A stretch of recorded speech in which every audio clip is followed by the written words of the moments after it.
Hello students, मैं अभिषेक welcome करता हूं आपके अपने चैनल स्टडी टाइम आईक्यू पर। हमेशा की तरह मैं आपके लिए एक बार फिर से पॉलिटी के क्वेश्चंस लाया हूं। यदि आप हमारे चैनल पर नए हैं तो इसे सब्सक्राइब कीजिए, शेयर कीजिए और लाइक कीजिए। चलिए बिना देरी किए बढ़ते हैं अपने क्वेश्चंस पर।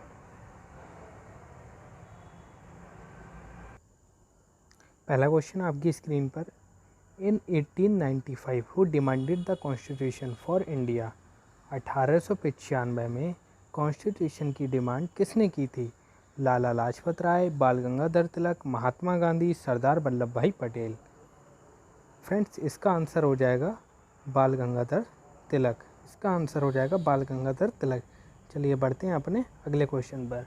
मैं आपकी जानकारी के लिए ये भी बता दूं कि महात्मा गांधी ने constitution should be created by Indians ये बोला था। कब बोला था ये? 1922 में महात्मा गांधी ने कहा था कि कॉन्स्टिट्यूशन जो है वो इंडियंस के द्वारा बनाया जाना चाहिए। और एम एन रॉय ने 1934 में कहा था, डिमांड की थी कॉन्स्टिट्यूशन असेंबली की। चलिए बढ़ते हैं अपने अगले क्वेश्चन पर।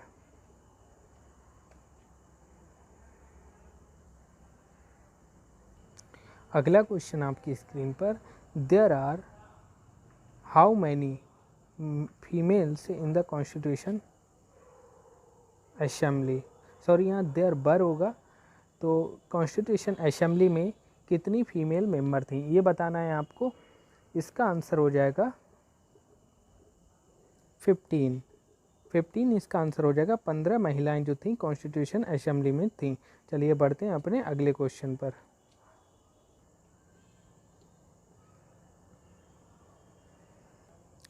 अगला क्वेश्चन आपकी स्क्रीन पर।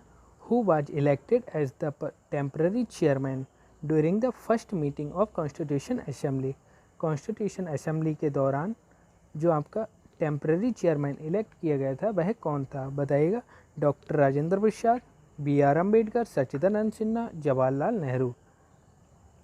गाइस, इसका आंसर हो जाएगा सच्चिदानंद सिन्हा। गाइस, मैं आपको बता दूं कि कॉन्स्टिट्यूशन की पहली मीटिंग जो हुई थी 9 दिसंबर 1946 को हुई थी। जिसमें कि क्या हुआ था, सच्चिदानंद सिन्हा को टेम्पररी चेयरमैन इलेक्ट किया गया था। और गाइस, जो हमारे डॉक्टर राजेंद्र प्रसाद थे उसके बाद में इनको परमानेंट चेयरमैन इलेक्ट कर लिया गया था। कौन सी? सेकेंड मीटिंग में। सेकेंड मीटिंग जो हुई थी आपकी 11 दिसंबर 1946 को हुई थी। चलिए बढ़ते हैं अपने अगले क्वेश्चन पर।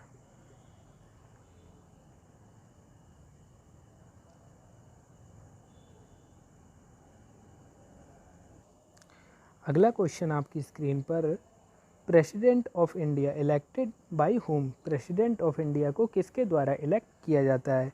लोकसभा मेंबर्स के द्वारा, राज्यसभा मेंबर्स के द्वारा, मेंबर्स ऑफ पार्लियामेंट, या फिर member of both houses of parliament and state assembly. Guys बताइएगा इसका आंसर। इसका आंसर हो जाएगा fourth one, members of both houses of parliament and state assembly. Guys, president of India जो है आर्टिकल 54 के अकॉर्डिंग इसका वोटिंग होता है प्रेसिडेंट ऑफ इंडिया का। चलिए बढ़ते हैं अपने अगले क्वेश्चन पर। नेक्स्ट क्वेश्चन आपकी स्क्रीन पर। The nomination of the members Rajya Sabha of Rajya Sabha is taken from which of the following country. इसमें बताना है आपको कि जो नॉमिनी मेंबर्स होते हैं उनका जो इलेक्शन है या कहाँ से लिया गया है। ठीक है, ये नॉमिनेशन जो नॉमिनी मेंबर्स हैं वो कहाँ से, ये प्रोसेस जो है कहाँ से लिया गया है? कौन से देश के कॉन्स्टिट्यूशन से लिया गया है? Ireland, France, USA, Japan. इसका आंसर हो जाएगा आयरलैंड। क्या हो जाएगा फ्रेंड्स? आयरलैंड हो जाएगा। चलिए बढ़ते हैं अपने अगले क्वेश्चन पर।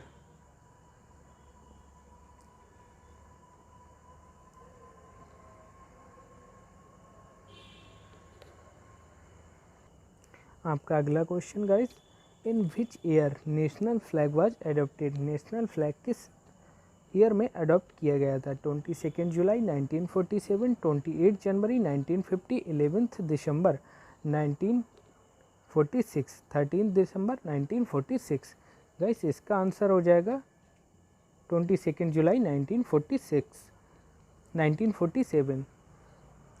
मैं आपकी जानकारी के लिए बता दूं 28 जनवरी 1950 को हमारा जो सुप्रीम कोर्ट है उसका इनॉग्रेशन किया गया था, और 11 दिसंबर 1946 को अभी मैंने बताया था सेकेंड मीटिंग हुई थी हमारी कॉन्स्टिट्यूशन असेंबली की, और इसमें जिसमें क्या हुआ था, राष्ट्रपति को राजेंद्र प्रसाद को इलेक्ट कर लिया गया था परमानेंट चेयरमैन के रूप में ऑफ कॉन्स्टिट्यूशन असेंबली। और 13 दिसंबर 1946 को क्या हुआ था, 13 दिसंबर 1946 को थर्ड मीटिंग हुई थी ऑफ कॉन्स्टिट्यूशन असेंबली, और जिसमें क्या हुआ था, आपके जो ऑब्जेक्टिव रेजुलेशन था जो कि किसके द्वारा लाया गया था, जवाहरलाल नेहरू के द्वारा लाया गया था।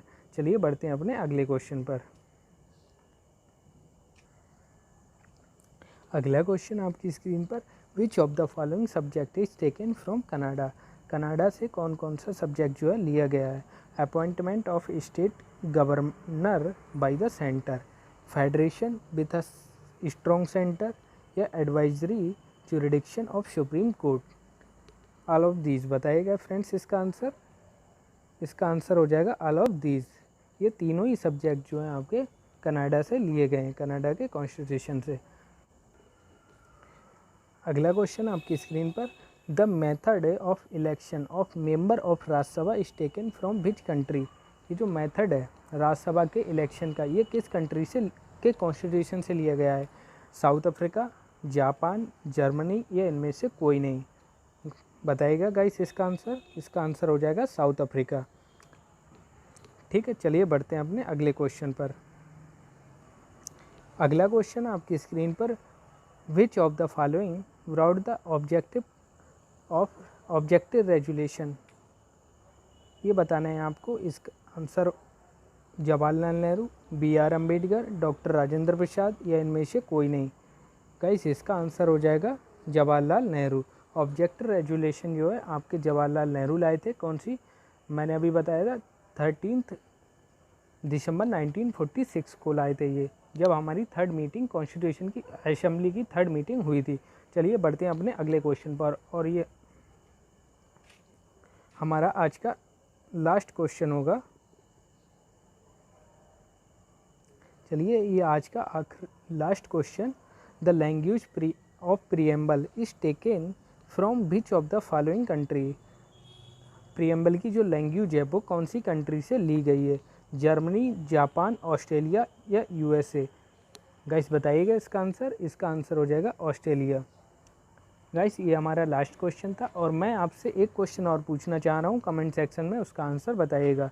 जो लैंग्वेज तो हमारी प्रीएम्बल की जो लैंग्वेज थी वो तो हमारी साउथ अफ्रीका से ली गई थी, लेकिन हमारी प्रीएम्बल है वो कहाँ से ली गई थी। ठीक है, बताइएगा इसका आंसर कमेंट सेक्शन में। Thank you so much.